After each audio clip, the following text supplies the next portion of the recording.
Hello guys, today we are watching Hong Chuan's video, aka the unstoppable Chinese soldier who blocked a machine gun with his body, which is during the Korean War. And let's start the video, and don't forget to do all the things that I told you in the last video. I'm gonna say it in the end, okay? The Chinese hero of the Korean War, Huang Zhiguang. The Korean War is often overshadowed by the Second World War and other conflicts of the 20th century, which has given the conflict the unfortunate moniker of the Forgotten War.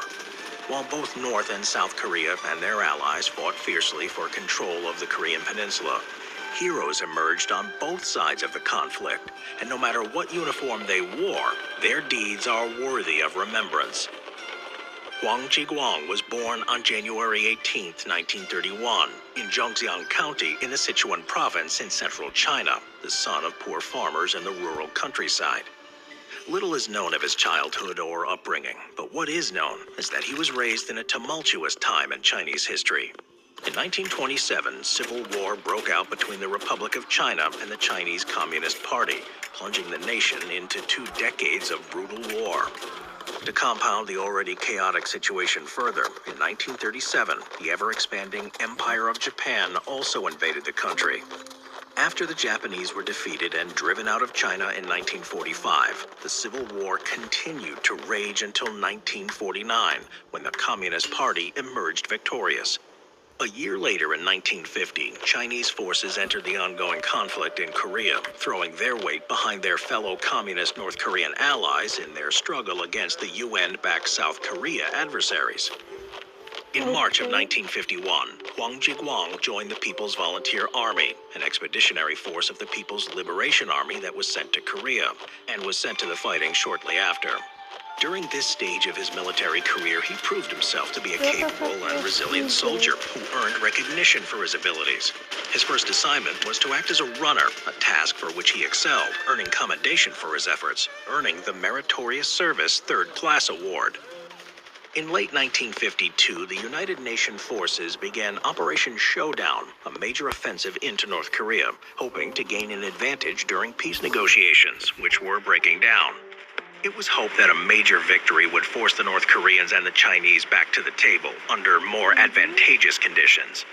2 divisions, supplemented by heavy support from the U.S. Air Force, would launch an incursion into the Iron Triangle, a vital junction of Chinese and North Korean communications.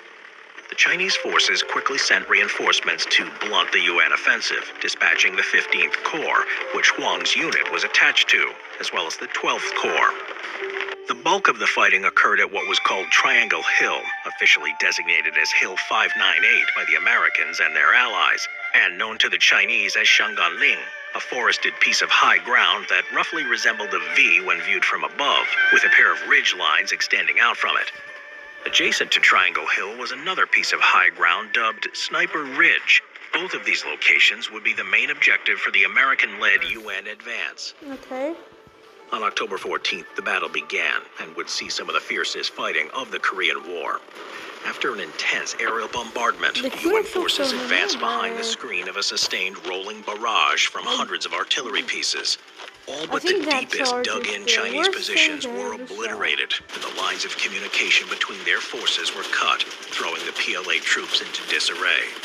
Still, they fought fiercely, holding every inch of ground with stubborn determination. The attacking UN troops were met with a hail of gunfire, as well as a wide array of explosives, including hand grenades, Bangalore torpedoes, shaped charges, and whatever else was at hand. When these limited stocks of munitions were depleted, they resorted to throwing rocks at the advancing enemies. In spite of their desperate efforts, the Chinese lines on both Sniper Ridge and Triangle Hill were being pushed back. Sniper Ridge would eventually be captured by UN forces. The situation was different on Triangle Hill. Hey there, Simple History fans. I've got something special, so hang on. It's not just a collectible, it's a piece of history right on your desk. This little guy right here may look like a World War II hero, and that's because he is. It's crafted with the utmost attention to detail. He's our U.S. World War II soldier. You know, creating historical animations takes passion, dedication, and of course, your support. And that's where this little figurine comes in. Every purchase of this limited time U2's figure directly supports our ability to bring more fascinating stories from the past to life. It's like having a piece of history right on your desk, reminding you of the incredible journey we've been on together. But here's the thing. This is a once-in-a-lifetime opportunity. It's available for pre-order, and once that window closes, it's gone forever.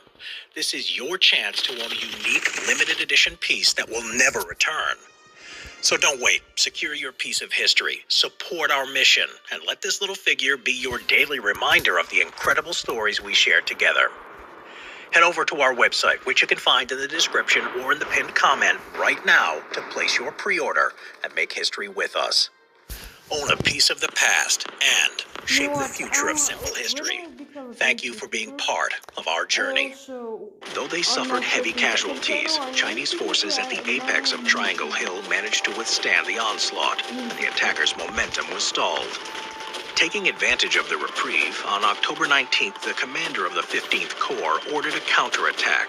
Liu Litai, a member of Huang Zhigong's unit, recalls the heavy fighting he encountered as they made their advance against the UN troops, who were also heavily dug in, stating, quote, "The machine guns swept across our trenches. I laid low every time I heard machine gun fire. They were pointed right at us. I ran that way. I avoided being shot in the head by just one step. The shrapnel sliced through my arm and my shoulder." How many soldiers are there? How many soldiers are in the Chinese division? That's a question, not an answer. I'm sorry, guys. The key objectives of the Chinese counterattack were a series of blockhouses and other fixed emplacements. Though low on ammunition and explosives, they pressed on, capturing several of the positions. According to Liu Litai, Huang Zhigong was at the enemy forefront, using one of the remaining Bangalore torpedoes to help destroy an enemy blockhouse. In spite of this initial success, their advance was halted by a fortified blockhouse that was designated Position 0. Fire from this location was so intense that any attack against it ended in failure. In order to continue the assault, a demolition team of 3 men was called up. The hastily assembled plan was incredibly simple. The 3 men would close with the blockhouse and destroy it with explosives, allowing the rest of the pinned men to continue their push into the enemy lines. Huang Zhiguang was one of these 3. As the 3 made their way to Position 0, they came under heavy fire. One of the men with Huang was killed outright. The other one was badly wounded and unable to continue. Knowing his comrades were relying on him to succeed, Huang pressed on alone, closing to within 15 meters of the objective. Once there, he threw his last grenade, hoping to destroy the blockhouse. Instead of destroying it, however, the grenade fell short before it detonated, covering the firing slit with debris, obstructing the field of fire for the men at the machine gun. With a lull in the firing, the rest of Huang's company rushed forwards. Before they could close with the enemy, however, the blockhouse defenders managed to clear the obstructions and resumed their firing. A number of the advancing company were killed, and the attack was once again stalling out. Seeing his fellow soldiers being cut down, Huang once again leapt into action. He shouted something to his fellow soldiers, though the words were drowned out by the deafening gunfire and explosions. He then rushed forwards and threw himself onto the slit, blocking it with his own body and preventing the machine gun inside from firing on his comrades. His sacrifice was not in vain. For a few precious moments, with the firing slit obstructed with Huang's body, Position 0's gun was silent. With this linchpin of their defense temporarily out of action, his fellow soldiers were able to close with and destroy the blockhouse. In some accounts, Huang's actions are directly attributed to a 1947 Soviet war movie, Private Alexander Matrosov, which is based on the real-life exploits of Soviet soldier Alexander Matrosov. Matrosov performed a similar action, obstructing a German pillbox with his body in 1943, allowing his fellow Red Army soldiers to advance. The fighting would rage around Triangle Hill for several weeks afterwards. In total, the battle for Triangle Hill would rage for 42 days. Reported casualty figures vary wildly depending on the side, but all agree that the numbers were high. No matter the actual numbers, Operation Showdown was a failure for UN forces. For his heroism, Huang Jiguang would be posthumously awarded the title of Combat Hero Second Class, which would be upgraded to Combat Hero Special Class, and was also given membership to the Communist Party. Huang's North Korean allies would confer on him the title of Hero of the Democratic People's Republic of Korea, a Gold Star Medal, and a First-Class Medal of National Flag. Huang Jiguang is virtually unknown outside of China, though within the country, he is a national hero. His actions were immortalized on propaganda posters and has become a symbol of self-sacrifice and dedication to duty. Today, the headquarters of the People's Liberation Army Air Force Airborne Corps, which was reorganized from the 15th Infantry Corps, of which Huang was part of, also has a memorial hall dedicated to this hero of China.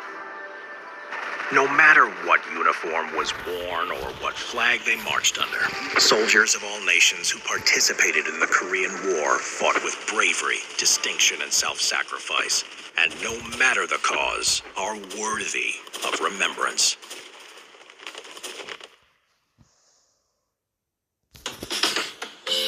Oh, you have to play this the second. Got it? So, like and subscribe if you like the video, comment if you even want, and watch other videos that I will make because it's now left.